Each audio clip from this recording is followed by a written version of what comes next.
విజయవాడ ఆటోనగర్లో భారీ అగ్ని ప్రమాదం జరిగింది. మెకానిక్ షెడ్డులో మరమ్మతుల కోసం నిలిపి ఉంచిన బస్సులో మంటలు చెలరేగాయి. ఒక బస్సులో చెలరేగిన మంటలు సమీపంలోని మరిన్ని బస్సులకు వ్యాపించాయి. స్థానికులు అప్రమత్తమై అగ్నిమాపక సిబ్బందికి సమాచారం అందించారు.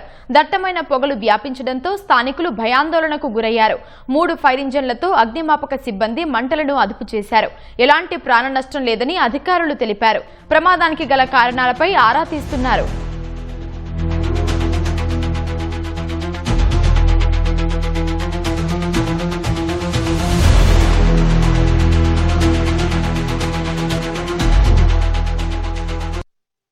పదకొండు 20 టైంలో బాగా దట్టమైన పొగలు వచ్చినాయి.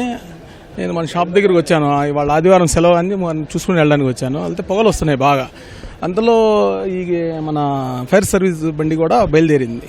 గబాల్ని ఇక్కడ వచ్చేసరికి తక్కువ మందే ఉన్నారు. బస్సులు అయితే నిండా బస్సులు ఉన్నాయి, షెడ్ నిండా బస్సులు ఉన్నాయి.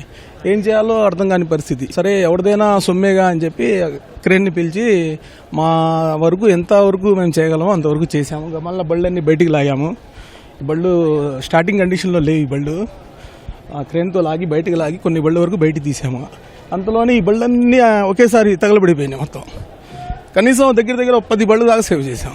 9 బళ్ళ దాకా ఖచ్చితంగా తగలబడినాయి అండి. ఒక 10 బళ్ళ దాకా 10 నుంచి 8 బళ్ళ దాకా బయటికి సేఫ్ అయినాయి. ఈ బళ్ళన్నీ బాడీ బిల్డింగ్ పని నిమిత్తమో మెకానిక్ పని నిమిత్తమో ఏదో ఒక పని నిమిత్తం కొన్ని బళ్ళు పని నిమిత్తం వచ్చినవి ఉన్నాయి. కొన్ని బళ్ళు సర్వీస్ అయిన తర్వాత మామూలుగా తీసుకొచ్చి లోపల పెట్టుకుంటారు కదా, రోడ్ల మీద పెట్టకుండా, అలా వచ్చిన బళ్ళు కూడా ఉన్నాయండి. ఖచ్చితంగా చెప్పలేము. దాదాపు 12 గంటల సమయంలో ఈ ప్రసన్న పార్కింగ్ నందు ఫైర్ కాల్ను రిసీవ్ చేసుకోవడం జరిగింది. వెంటనే మనకు ఆటోనగర్ అగ్నిమాపక కేంద్రము ప్రక్కనే ఉన్నది. వెంటనే టర్న్అవుట్ చేయడం జరిగింది. సో ఈ ఇంటెన్సిటీ ఆఫ్ ఫైర్ను చూసుకొని మనం విజయవాడ కొత్తపేటలో సంబంధించి ఒక 4 వెహికల్స్ని కూడా టర్న్అవుట్ చేయడం జరిగింది. సో ఇక్కడ ఒక 5 దాదాపు ఎక్కువగా ఈ బస్సులన్నీ కూడా ఇక్కడ పార్కింగ్లో ఉన్నాయి. వీటిల్లో ఫస్ట్ ఒక బస్సు క్యాచ్ కావడం వల్ల అదే ఆటోమేటిక్గా పక్క అడ్జసెంట్ వెహికల్స్ కూడా స్ప్రెడ్ కావడం వల్ల కొంచెం దీంట్లో ఫైబరు ప్లస్ అదేవిధంగా టైర్ రబ్బర్ ఎక్కువగా ఉంటుంది కాబట్టి వాటర్ ఎంత కొట్టినా కానీ అప్పుడు కంట్రోల్ అయిపోతుంది. మళ్ళీ అది ఫైర్ వస్తూనే ఉంటుంది. అందుకోసం ఎక్కువ వాటర్ అవసరం అవుతుంది. అన్ని వెహికల్స్ తోటి అయితే ఇప్పుడైతే కంటైన్ చేయగలిగాము. సో ఫర్దర్గా స్ప్రెడ్ కాకుండా మనం అడిషనల్గా మన వెహికల్స్ని కూడా తెప్పించేస్తూ కంటిన్యూగా వాటర్ అనేది చేస్తూనే ఉన్నాము.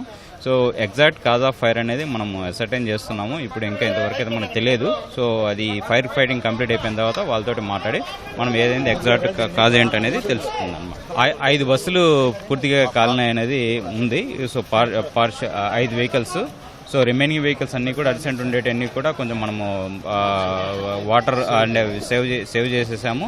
అదేవిధంగా రిమైనింగ్ ఈ 5 వెహికల్స్లో కాలిన 5 వెహికల్స్ కూడా ఫుల్లీ కాదు, పార్షియల్గానే కాలినాయి. సో మనం వాటర్ ఎమ్మటే రెస్పాండ్ కావడం వల్ల ఈ వాటర్ని స్ప్రే చేసి కొంచెం కంటైన్ చేయగలిగాము.